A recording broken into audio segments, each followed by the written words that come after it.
sat down next to Kevin Hayes after putting a couple of pretty nice goals last night at PPG Paints Arena. And I had some questions I wanted to ask him about the team, about his own season, about his own bounce back here in Pittsburgh. And let's just say I didn't have to do a whole lot of work. Good morning to you. Good Wednesday morning. I'm Dejan Kovacevic of DK Pittsburgh Sports. This is Daily Shot of Penguins. It comes your way bright and early every weekday. If you're into football and or baseball, I also offer daily shots of Steelers and Pirates in the same place that you found this. Penguins 5, Blackhawks nothing. Not the greatest entertainment value for the 15,000 plus on hand.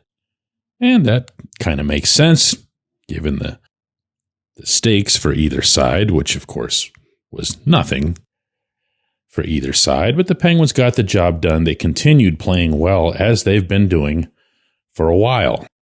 They're now 8-4-2 over their past 14 games. 6 of those 8 wins, I should stress, came against teams that are currently in the playoff picture. And 2 of those wins came against teams that are among the top 4 overall in the National Hockey League. Those, of course, being the Golden Knights and the Stars. It's been kind of an uplifting finish for the team that's been out of it for a good bit. Part of the reason for that is they've had leadership.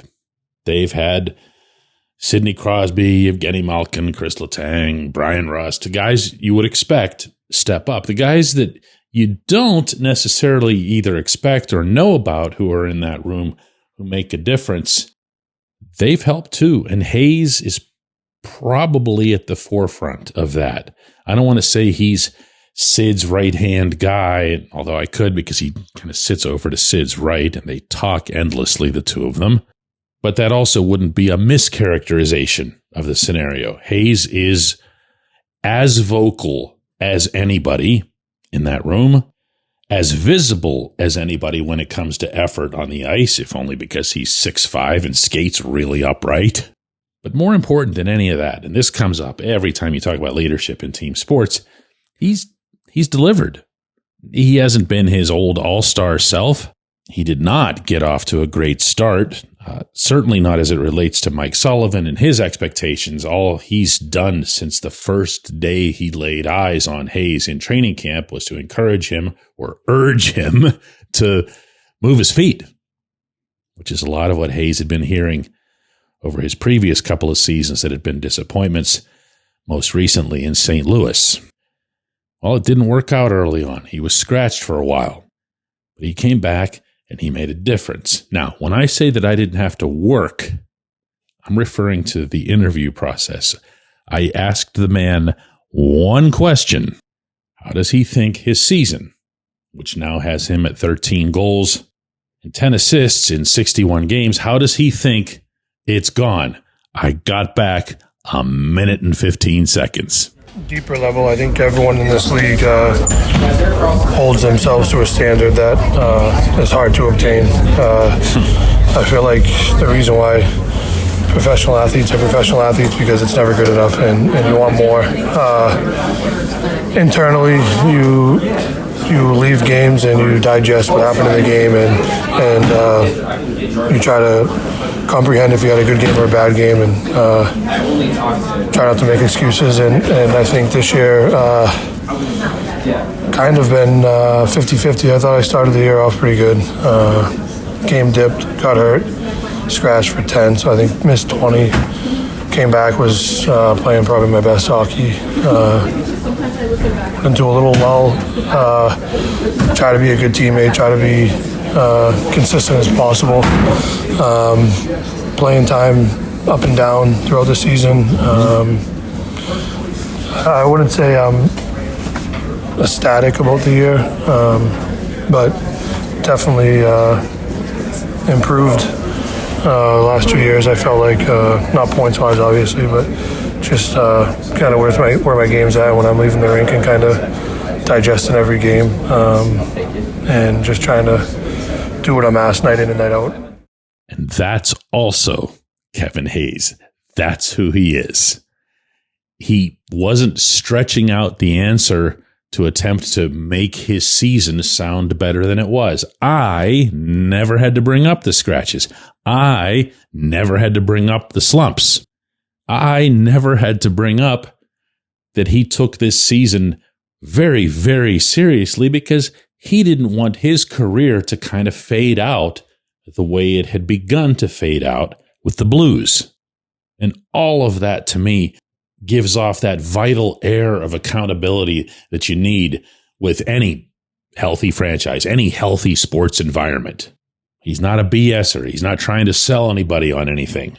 He'd go on to tell me that on some of the team's recent flights or bus rides or even just time in a hotel on the road or eating together, that the most common subject that's come up between him and his teammates is revisiting games that they blew early on in the season, and then even some later ones. The one in San Jose really comes to mind. The recent one at home against the Islanders, big lead. Poof, winning streak, poof. I also didn't ask him about that. He's signed for another year, for those of you who don't know. He's got a contract that's going to pay him from the Penguins $3.75 million. He ends up getting $7 million total.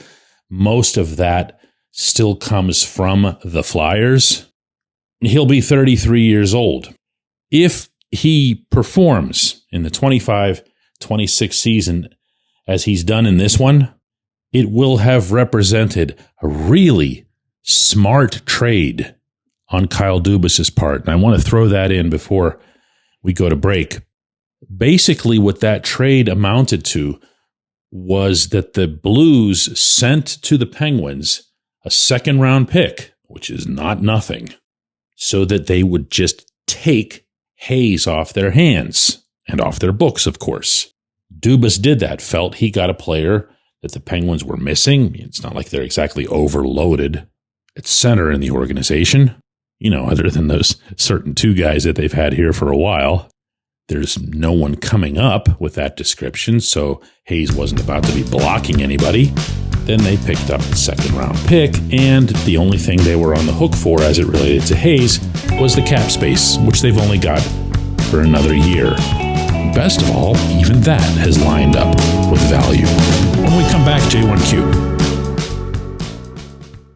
This episode is brought to you by Bet Online, your number one source for all your summer sports needs this season, from Major League Baseball, golf, NHL, NBA playoffs. Get the latest odds and lines, including all team matchups, player props, odds on just about everything that's out there. Head to the website today or use your mobile device to get in on the action. Bet Online, where the game starts.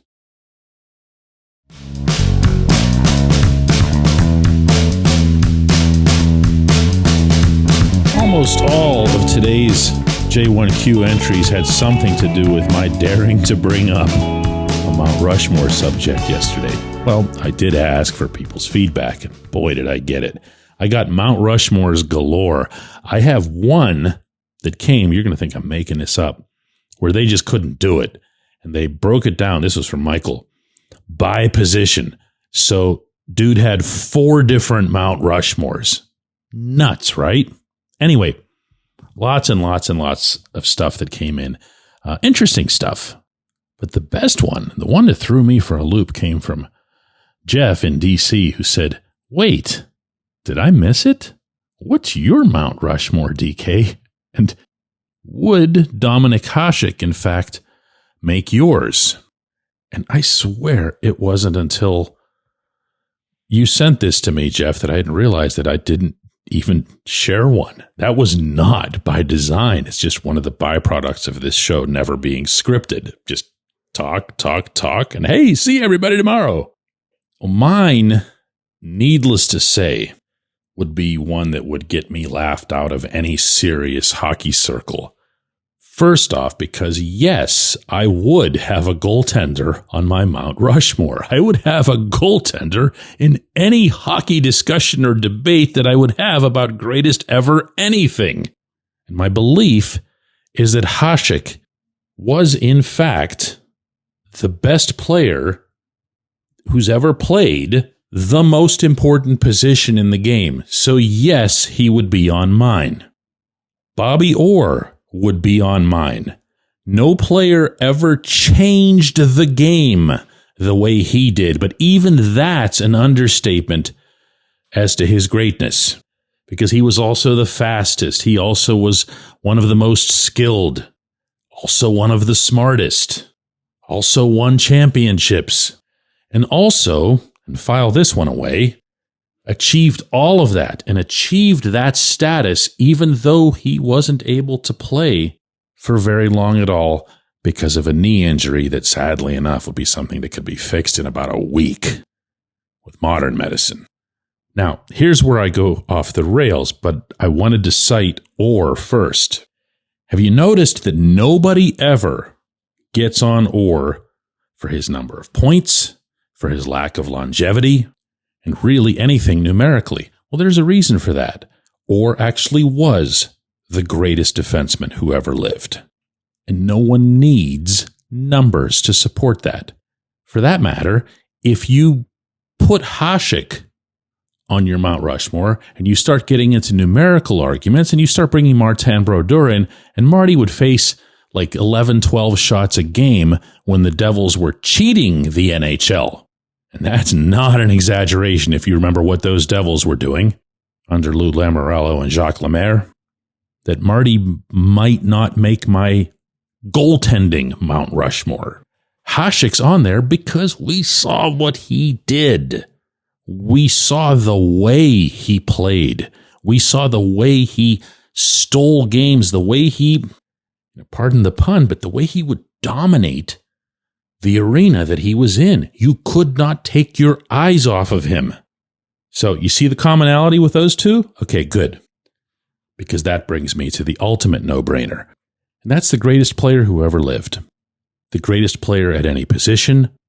One of the 2 or 3 at the most greatest goal scorers who ever lived. One of the 2 or 3 at the most greatest passers who ever lived. And everything else that you can add to the list. Mario Lemieux makes this, again, not because of the numbers or where his numbers stack up or, where his goals are in the top 10 or his points, but because we saw him. We watched him. Talk about not being able to take your eyes off somebody when they're on the rink. So now you see the commonality of what I've put together here, of these 3 selections. And oh yeah, you better believe I'm going where I'm going.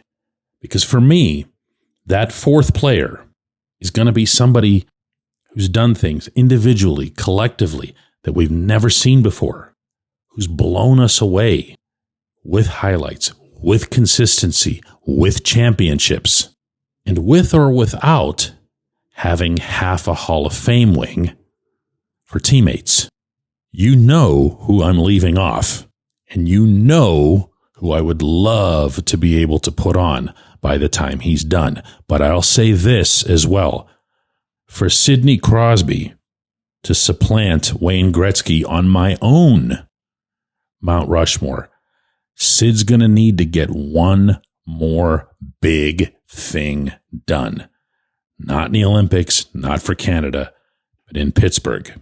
I don't know exactly what that is. I don't know if it's another cup. I don't know if it's another mass production year, some rebirth, like what happened with Alexander Ovechkin in Washington this season. I don't know, but I feel like he's one of those away from being on almost everybody's Mount Rushmore. And the guy that I take off is the guy who had a whole lot of favorable circumstances that helped him to his gazillion points. I appreciate the questions from everybody. I appreciate the input from everybody. I appreciate everyone who listens to Daily Shot of Penguins. We're going to do another one of these tomorrow.